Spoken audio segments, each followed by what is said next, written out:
Hello, hello, my friends. AmyR here with Prairie Paper and Ink. Welcome back to my face and my card making space.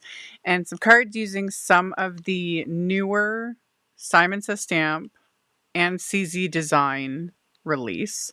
They had a release last month. I'm just trying to, I'm like, what day is it? I don't even know half the time. Okay. They had the To Love release, which was their December release, and we didn't do a blog hop for that. We're combining two releases together because they play well together and because of, holidays, everything. So anyway, the most recent release was the To Be Loved release. So To Love and To Be Loved, they fit. It works. So everyone's going to be using like a combination from both releases.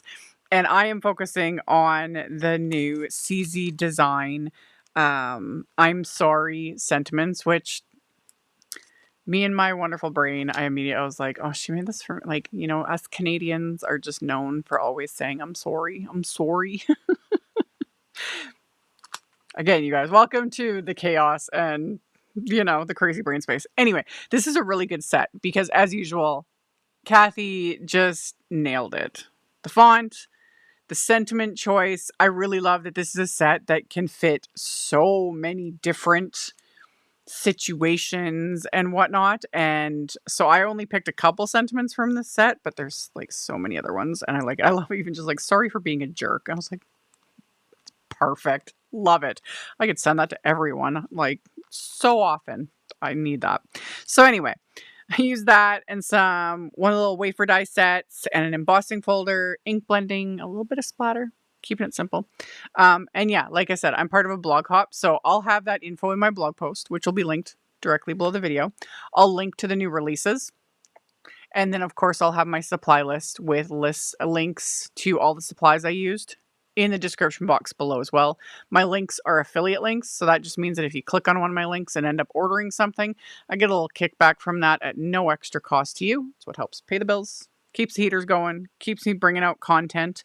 And that's it for the rambling. Let's get into making the cards.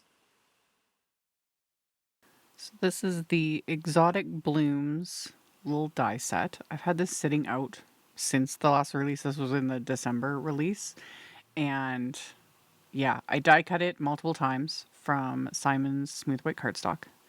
And I'm going to ink blend all the different parts. So I started with the greenery and I laid it all out onto my grip mat. And then I'm going to be using several positively saturated ink trios to do all of my ink blending. So for the greenery, I'm using cabbage, artichoke, and kale inks, starting with my lightest. I'm just slapping that color on. And then the medium shade, which was artichoke, I keep towards like the stem and towards like the base of the leaves, like pulling it out a little bit. And like I always say, because it's true, I don't have to worry too much about my actual ink blending because the positively saturated inks do smooth out and soften. They dry back a little bit, which just means they lighten a little bit as they dry. But the biggest bonus is the softening. So ink blends, when these dry, it is perfection. Even though perfection is overrated, it is really nice to just have things blend so seamlessly with way less effort. Love it. So I did that for all the greenery. And the darkest shade was the kale. And that one I kept more towards the, the stem and the very, very base of the leaves. And then for the little florals, there's basically just the two pieces and then the stamens. And the stamens I die cut from specialty cardstock, so we'll get to that in a minute. So it's the larger piece is like the back of the floral, and then the smaller piece that has the little piercing details the front. So for this first combo, I'm using Dew, Mist, and Raindrop inks. And again, just going from lightest to darkest. Just simple. I've sped this up in editing, but none of this took very long. And it would have been even faster, but then I was like, ooh, what about this combo of colors? But there was method to the madness. And yeah, these three combos will end up looking like really pretty together. Love it. So I did the, Dew, Mist, and Raindrop first. And then this combo is the Petunia, Pansy, and Aster. I really like this trio. These are very what I call them dusty purples because they've got a definite like gray undertone to them. And I don't know what it is. I really like it. And this with those like kind of, again, muted, almost like dusty blue colors. Perfection. So I did that for those florals. And then another little trick that I have started doing recently is using my little embellishment wand, the Simon Says Stamp one, because the end on that wand isn't pokey. It's not sharp. It's a stylus, like a little embossing stylus. So I can use it just to hold down my die cuts when I'm doing blending. The only thing you need to remember when you're doing something like this, same with even just using your finger to hold a die cut, is watch where your brush is, because you can, like, if you start blending over the tool, you'll start creating a shadow, you know, because you're like basically masking off an area, which was fine with these because I just went over it with ink. We're all good. So for the last combo, I used bubblegum, and then sweets, and then taffy. So after all of my blending was done, all I had to do was assemble these florals, which was super simple. The stamens I die cut from Simon's matte gold cardstock. This is why I always say how I keep all my little scraps. I keep all my scraps of cardstock, but specialty cardstock especially, I'll keep the tiniest scraps because they come in handy. And that's what I used. I just used little scraps when I was die cutting everything else. I just ran the little floral, or the portion of the stamens, because they're connected to the florals on the wafer die set, and just die cut the little scraps to get these little stamens. So they're the matte gold. So adhering them together using my craft tacky glue. And this is where having multiple pairs of reverse tweezers is another, little bonus. I talk about this a lot. The main reason I got more than one pair is because when I only had one pair of reverse tweezers, it would grow legs and walk away constantly. I spent 95% of my time looking for my bloody reverse tweezers. And then once I got extras, now they all hang out together. And they come in handy. I use them for things like this. They're just extra little pairs of hands. So I can adhere these pieces together, use the reverse tweezers to pinch everything closed, and then let the glue dry. Love that. So I can do all these little pieces, have them all hanging out, let everything dry, and move on to the next thing. So I assembled all my little flowers. Super simple, as you can see. Like, no real, brain power needed. I always do love that. Because I'm usually exhausting all my brain power searching for all the things I, put in random places. Or I just wonder sometimes. It's not even like I'm putting things away for safekeeping or anything. It's like my brain just shuts off. I'll have something in my hands and then I put it in a really stupid place. And I am still searching for the watercolor paper that I put somewhere months ago. I don't know where it is. I'm going to find it in the dumbest place. I know it. I just haven't found it yet. So anyway, I like things that require less brain power for me because, I struggle with even basic tasks. Okay.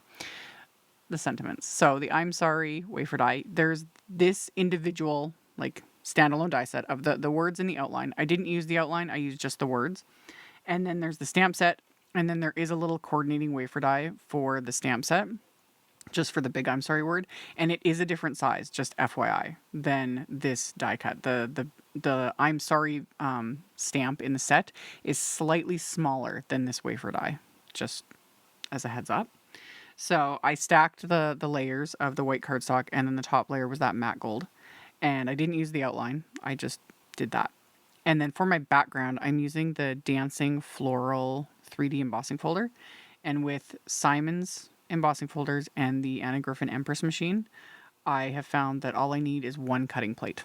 And the folder with my cardstock in it, and that's it. So I embossed the white cardstock with that embossing folder. And then I decided to cut this down. The cardstock was originally just A2 sized, so 4 1/4 by 5.5 inches. And I took about 1/4 inch off each side. So now it's about 3 3 3/4 by 5 inches. Yeah. And then I figured out how I wanted to arrange my little florals and just did kind of a little cluster, and I just adhered them into place with craft tacky glue, because between the die cuts themselves plus the raised areas from the embossing folder, there's already, texture and dimension going on. So popping these into place with the glue, some of them are parts of them are naturally popped up because of the embossing from the embossing folder. So I just adhered those into place, and then I'm going to adhere the sentiment into place. Simple, Not something I do. I am going to add splatter, though. Before anyone starts getting worried, trust me, the splatter's coming. So adhered my die cut sentiment here into place, and then of course for the tittle for the eye, like the dot for the eye, I just do that on its own. It's so much easier this way. So I just adhere the layers directly onto the card front using the wax side of the embellishment wand to pick up those pieces, press them into place, and then splatter. Of course, we're gonna add a little bit, not a ton. I'm using the Picket Fence Studios Paper Splatter Watercolor in Liquid Gold. Loving this stuff. This is one I foresee me using up this entire bottle in short order because I've been using it a lot and I love it. It's pretty. So I put a little bit out on my palette. I had the card fronts as well as the 2 individual flowers left over because those are going to go on the inside of the card. Stuck those into my splat box and just lightly splattered these with that Liquid Gold paper splatter watercolor. Didn't go too crazy, you know. These cards didn't need it this time. I'll always make up for it though. So after I did the splattering, I let everything dry, and then I've got just 2 panels of white cardstock, and I'm going to stamp a couple of the sentiments from the I'm Sorry stamp set, and I'm stamping those with the darkest pink shade, so the taffy ink, and stamp those into place, and then I'm going to adhere my remaining little die cut florals here. And again, this could be you know, if you love doing like really clean and simple, like always, most of the insides of my cards. So just watch my videos like, you know, near the end. I do a lot of clean and simple cards, but that's on the inside. Go figure. Anyway, adhered those little florals into place. And then my card bases, I used Peacock cardstock and Dull Pink cardstock from Simon Says Stamp. And these are top folding A2 note cards, so 4 1/4 by 5.5 inches. And then I popped the card fronts on with some foam tape, just to give it that little extra bit of dimension. And then I'll adhere these panels that I'd stamped the sentiments with onto the insides of the cards. And that's going to finish them off. I decided not to add any other bling, nothing. These just worked as they were, you know? And trust me, I got another video. I think it's coming out tomorrow. As of doing this voiceover, I think when this video goes up, the next one's coming out tomorrow. And that one, I use everything but the kitchen sink. I always make up for it. But these were fun. And I love all of Kathy Zielski's designs. They're amazing. And this little floral wafer die is adorable. I love it. I love it. And the embossing folder. All the things. I love all of the things. Anyway, thank you all so much for hanging out with me. As always, and like I mentioned in the intro, I'll have links to all the things in the description box below the video. So if you just expand the description box, all the info, the links, etc., that'll all be there. And yeah, I appreciate all the thumbs up and comments. It helps a ton. It really does. It just tells the robot overlords you like what you see and helps the algorithms. And subscribe if you haven't. I'd love to have you. And I'll see you all very soon in the next video. Bye. Thank you so much to my amazing Patreon supporters. For anyone that might be interested in joining my Patreon community and supporting me, the link to my Patreon is in the description box below the video. For everyone else, as always, thank you all so much for taking the time to watch my videos, for thumbs upping, commenting, subscribe if you haven't, I'd love to have you. And here's a couple other videos for you to check out in case you missed them. Bye!